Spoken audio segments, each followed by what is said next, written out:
I'm not saying but it's a President Trump. I'm not saying President Trump Meghan. And also, can I just say a couple... Why are we even talking about the DNC? Why are we talking about Hillary? Why aren't we talking about the two people who were indicted today?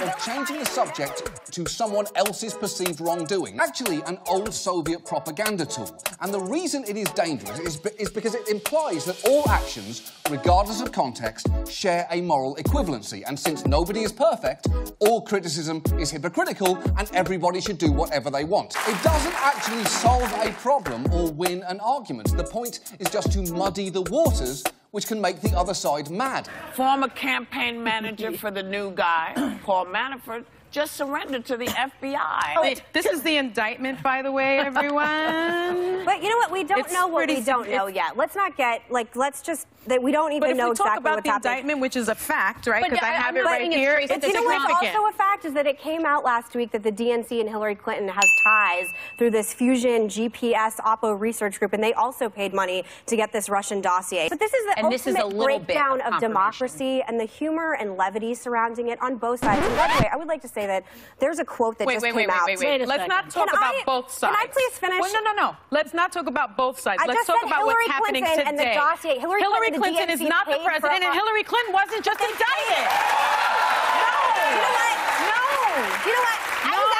You know what? I'm trying to give you guys insight because I actually know a lot about Paul Manafort. We don't need insight into Hillary Clinton. We don't know what we don't know at this point, but to sort of like poo-poo the idea that the DNC is now also attached to this Russian dossier is what makes Republicans' head go crazy. I'm not saying President Trump. I'm not saying President Trump isn't.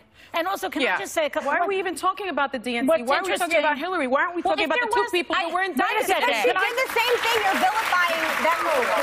The Russians invaded our country through cyber attacks. Do you know what? President Obama told Mitt Romney that it was a 1980s foreign policy, and the 2012 Republican President Obama wasn't indicted today. Democrats didn't take this seriously. You know what? President Obama did not take Russia seriously. I'm just trying to explain to you. He lied about his contact with Russia and reports that Putin was offered listen to this, he was offered a $50 million penthouse at a proposed Trump Tower in Moscow. Seriously, because despite all of the allegations and all of the charges that American intelligence has said Russia interfered in the elections, he didn't cancel previous meetings. He had alone time with him in Helsinki just, a few months ago. So we're seeing a completely different... I disagree with you on that, though, Anna. I think if you look at the substance of the policy under the Trump administration, when you're dealing with Putin and Russia, you could argue they've been tougher than any administration since the Cold War. So what drives me nuts are cable pundits that think they know everything about what's going on behind closed doors in diplomacy and come out on television and give facts that are actually inaccurate. When I'm actually talking to people that are in those discussions and know what's going on. Listen, Abby, your dad was not in the alone time that Trump had with Putin in Helsinki. Nobody was. Anna, it was Trump, Putin, and some translators. I don't know if he was a translator. Maybe he was. I don't know if he speaks Russian. I will not defend what happened at press conference. Well, I was one of the first to tweet out. The Magnitsky Act happened because of my father. It had nothing to do with Obama, and let's keep that very straight. But he did impose sanctions as well. I'm sorry, but the normalizing of what happened with Putin happened under Democrats' watch as well. Abby's 100% right on it. Nobody has cared about Putin until all the human rights violations, the annexing of Crimea, everything in the Ukraine. Nobody cared until the elections. So don't tell me this isn't politically motivated. Because the elections are a bastion of our democracy, and coming after our elections, human rights should be as well. Is an attack on our national security. The torturing of you don't care about Sergei Magnitsky being tortured and killed for being someone who sounded the alarm? Secretary Sarah Sanders shrugged off the disturbing climate change report that was just released. It affects everybody. I think these people would rather have $1 billion in the bank than breathe. I really do. Well, they'd rather have money than breathe. Do you think that Al Gore would rather have $100 million in the bank than breathe? Because he sold current TV for $500 million to Al Jazeera, which is its gross domestic product is oil and gas. He made oil money selling, and he's Mr. Climate Change porn himself, number one. I happen to know about this because my show was canceled. Wait a second. I had a show on current TV that was bought by Al Jazeera because Al Gore sold it to them. So I'm no fan of Al Gore personally, but he's the king of climate change. Because of him. But he's the king of climate change. There's so much hypocrisy. hypocrisy on the left with this. I'm sorry, Leonardo DiCaprio had 418 tons of CO2 last year. Every celebrity and person and advocate on the left, if you want us to start taking... Is Leonardo DiCaprio in office? He's a huge climate change person. He can't make policy. He's not... You want to change hearts and minds? Stop lecturing Americans. We are dismantling things that have been put in place that were working, and I think that's the biggest bitch, more than whether Leo did it or I did it or Kanye and... Climate change is not a left or a right issue. So to point out hypocrisy on the left or point out hypocrisy on the right, I have kids that are inheriting, you know, shorter winters, longer summers. That's what we need to be talking about, not that Al Gore sold something or that Leo is... I'm sorry, this is about so ridiculous. Leo, please stop clapping so I can finish. Al Gore made an inconvenient truth. He's the biggest, he's the face of climate change, hands down. He made a movie that was wildly popular, won an Oscar. The United States is on track to make our emissions target for the Paris Climate Agreement. Most European countries aren't. So in the Paris Climate Treatment Accord, the Americans in the United States are meeting our limitations, but European countries are not, and there's no repercussions for that.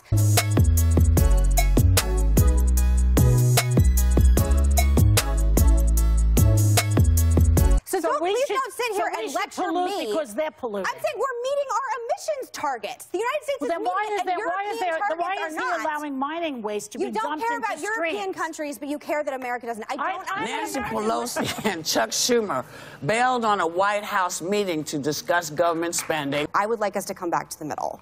Yeah. Well, everybody would like that.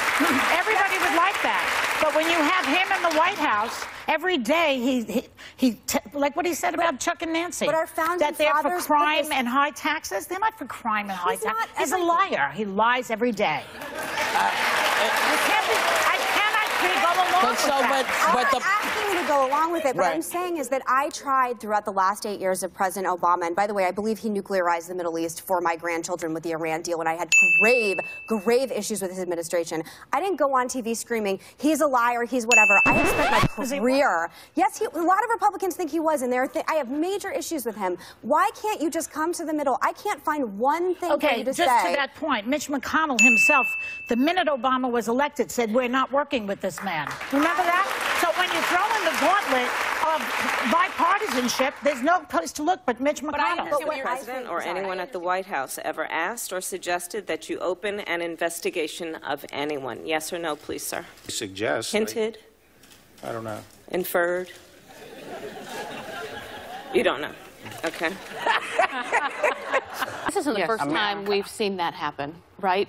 With like Eric Holder with Obama, for example. We've seen relationships before that have been very close. And I always refer to Eric Holder as the Robin to Batman. And some people saw that as a good thing. Some people saw that as a bad thing. I think this was a little bit different. This is hugely different. But Barr testifying, I think, and being that evasive is very different than Eric Holder having a relationship, a friendly relationship with the president. And this is not a comparison game, and that's not the reason I brought it up, because I hate that. I hate the whataboutisms of like, well, then this happened. Good. But this isn't the first time we've seen that happen, right? With like Eric Holder with Obama. First and foremost, he's not a Trump lackey, and I think the idea that Barr is some Trumpophyte is disingenuous. What I don't understand is what is the end game, because I think even if Mueller ends up testifying, which is, I think, an option on the table right now because Democrats seem so dissatisfied, the problem right now for Democrats is nothing other than impeachment will satisfy, and they were not satisfied with what was opened in the Mueller report, which we found out. And I just want to show a clip of Senator Josh Hawley from Missouri really quick, because I think he echoes where a lot of conservatives are at. Okay. This is a text message from Peter Strzok, a top counterintelligence investigator who we now know helped launch this counter-spy investigation of the President of the United States. Peter Strzok says, just went to a Southern Virginia Walmart.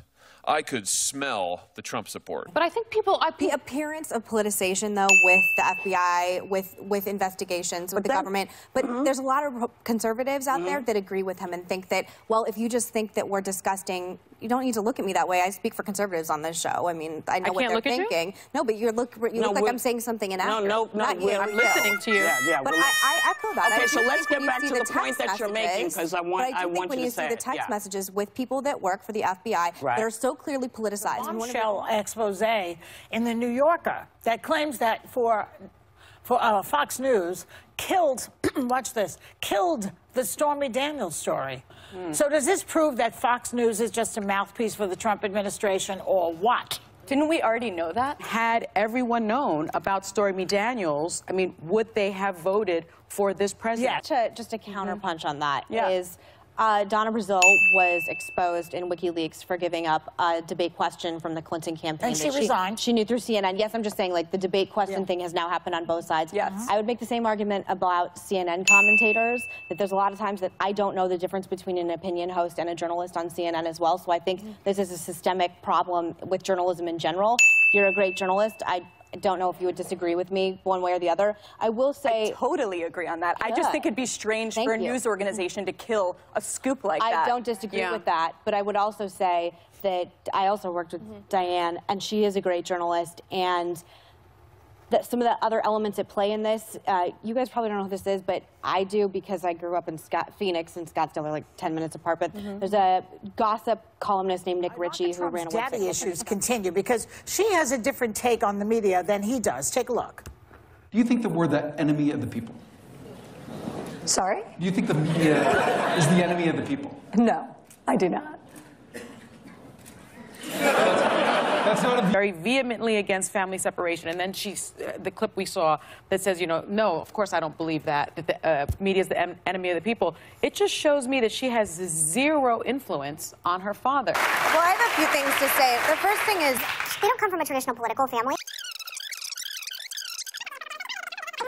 States of America. But I will say, when you're talking about media coverage and liberal media bias, it's something that's real and really exists. Pew Research said in 2012, Obama had 39% positive coverage compared to Romney's 3%. So I would rather have a conversation about why Republicans don't have the same kind of fair and balanced media coverage than Democrats do than automatically jumping to terminology like enemy. But Megan, the Republicans have a station that's dedicated to their propaganda. CNN. Now, that is not true. CNN perspective. Listen, CNN tries to be very balanced. CNN has commentators on like me, and every time I'm on against somebody that is defending Trump. So, I mean, MSNBC, where you worked once, well, you might want to say very long time ago. Okay, but it's part of your history and something you should be. Well, you just came for CNN knowing I'm a CNNer. CNN does have a bias among Trump supporters and Republicans, thanks to the one lady who's clapping in the room. It's one network. I used to work there as well for many years. Have a bias. She admits that. I mean, yes, of course. And so MSNBC, where you work, does not have a bias? I also worked at Fox News. I worked at both. That one has a bias. We know that. We've established that. But I also just want to say one thing. I worked at MSNBC. I was a host on Fox. Okay, we'll be right back. We'll be right back. E. Jean Carroll is the latest woman to make sexual assault allegations against the guy in the White House. Yeah. Well, it's not like we don't have, you know, any evidence that he would like to assault women. He said that on the Access Hollywood tape. Why didn't she say anything before? And she had immediately told two friends. I'm going to say something on this show that is probably unpopular. I have a problem, and I think of the Asia Argento story. And Asia Argento ended up, it revealed that she had actually herself sexually assaulted a minor and then reached an agreement where her boyfriend, Anthony Bourdain, who later committed suicide, paid off, the actor's name was Jimmy Bennett, $380,000.